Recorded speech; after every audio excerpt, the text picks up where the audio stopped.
Good morning বন্ধুরা, welcome back to my channel. আর তোমরা যারা যেখান থেকে আমার ভিডিও দেখছো, আশা করব সবাই তোমরা ভালো আছো এবং আমিও খুব ভালো আছি। জানো তো বন্ধুরা, আমাদের মেয়েদের জীবনটা না বড়ই অদ্ভুত। আমরাই হয়তো পারি একটা অন্য ফ্যামিলিতে গিয়ে নিজেদেরকে মানিয়ে নিতে।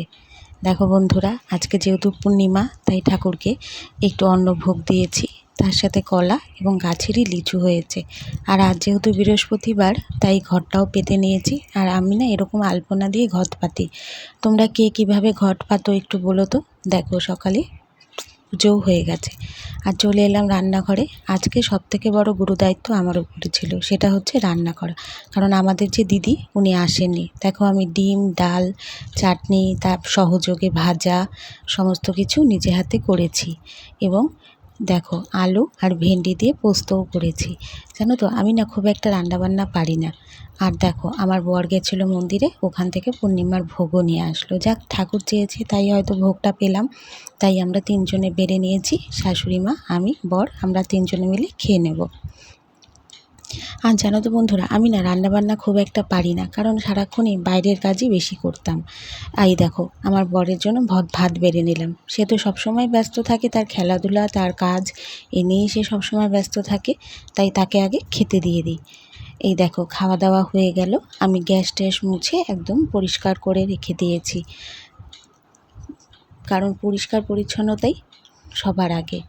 তুমি কম খাও, কম করো। জানো তো বন্ধুরা, আমার না সব সময় সব কিছু ভালো লাগে না। আজকে কেন যেন বিকেলবেলাটা মনে হলো ফাঁকাই তো বসে আছি, থাক ঘরটা একটু পরিষ্কার করি। তাই ড্রেসিং টেবিলগুলো মোছাই আছে, পরিষ্কার করাই আছে, তাও একবার মনে হলো না, একবার মুছে টুছে পরিষ্কার করে নিই। তাই ড্রেসিং টেবিলগুলোকে সুন্দর করে ভালো করে পরিষ্কার করে নিলাম। আমার সব কিছুই মুডের উপরে, যখন মুড হয় সব করব, যখন মুড হবে না কিছুই করব না। এই দেখো, খাটটাকেও সুন্দর করে মুছে নিচ্ছি। একটু একটু ধুলা পড়েছিল, আসলে কেন যে এত ধুলো পড়ে। প্রত্যেক দিনই কিন্তু প্রায় মোছা হয়, তাও প্রচণ্ডই ধুলো পড়ে, বুঝতে পারি না। আর বাড়িটাও কিন্তু রাস্তার থেকে বেশ অনেকটাই ভেতরে, তাও এত ধুলো পড়ে। আলমারিটাও ভালো করে মুছে নিচ্ছি। যখন ধরেছি ভাই, সবগুলোকে একবারে মুছে টুছে পরিষ্কার করে নেব। এইবার চলে যাব আমি আলনার দিকে। আলনার অবস্থা তো আর বলোই না। আমার বাড়ির মতো কাদের আলনা এত অগোছালো থাকে বলো তো একটু কমেন্ট করে বন্ধুরা তোমরা। জানো তো বন্ধুরা, আমার বাড়ির যদি সবথেকে নোংরা জিনিস বলো, সেটা হচ্ছে আলনা। কারণ আমার বর দিনে 3বার কমসে কম সে স্নান করবে, তার সাথে সহযোগে তার জামাকাপড় রয়েছে। এবার সে তো জামাকাপড় নেবে আর রাখবে, গোছানোর তো কোনো নামই নেই। ওই আমাকেই গোছাতে হয়। দেখো, দেখতে দেখতে বেলা গড়িয়ে বিকেল হয়ে গেল। তাই আমিও ছাদে চলে গেলাম সমস্ত জামাকাপড়গুলো ওঠাতে। জামাকাপড় ওঠাবো, বরেরও কিছু জামাকাপড় আছে। আর এই দেখো, উনি রেফারি করে আসবেন।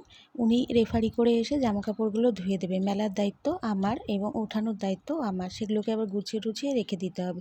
তার মধ্যে যদি একটা না পেলেও চিৎকার করে গোটা মারি মাথায় করে নেবে। জানো তো, এত করে, কি বলবো, আর বলার কিছু নেই।